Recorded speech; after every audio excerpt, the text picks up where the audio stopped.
So we packed up our old building in May. It's now March. We had a whole bunch of old meters lying around in a display case in the back. It then found itself into a box. I just dug up that box and I thought I'd show you just how they've changed over the years. The old stuff here, we got an old Halda, a Argo, and a Novell. All of this stuff here used cable drive. They took all of their distance calculations based on the rotation of something called flexible shaft, which is this stuff right here. It took the moving rotations from the transmission and fed it into the meter on its each subsequent connection.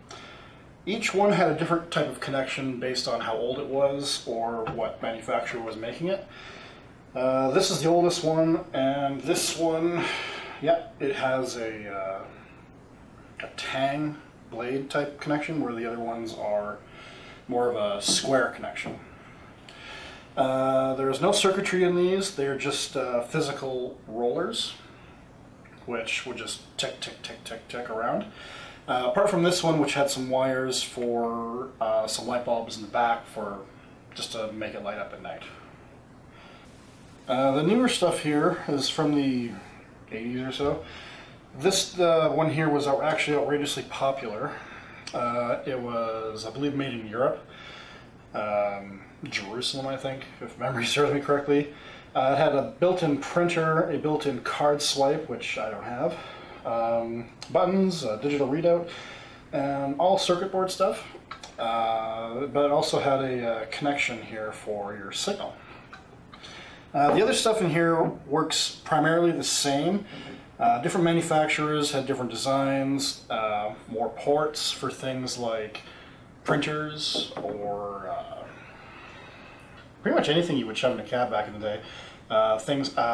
Wires to control the roof light, knobs here to control which route you wanted to use based if you say you were in the airport versus downtown. This one here specifically was kind of an interesting idea. It didn't have physical buttons. What it had was these two brass prongs sticking out of it. And it would work on touch. It didn't work very well because there were stories of people having to actually lick their fingers to make them actually react to touch. Now we'll move on to the brand new stuff.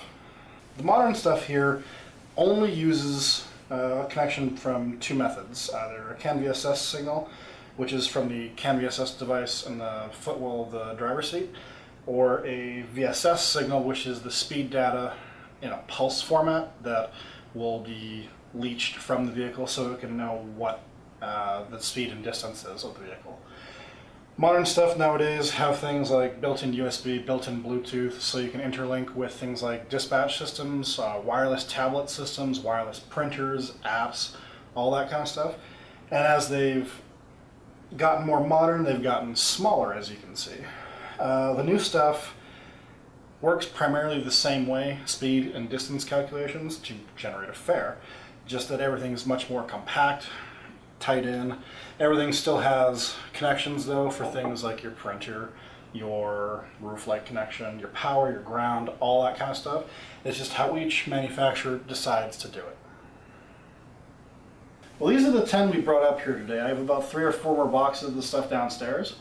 A lot of the stuff that kind of slides itself in between all this stuff where it transitions from here to here or from here to here.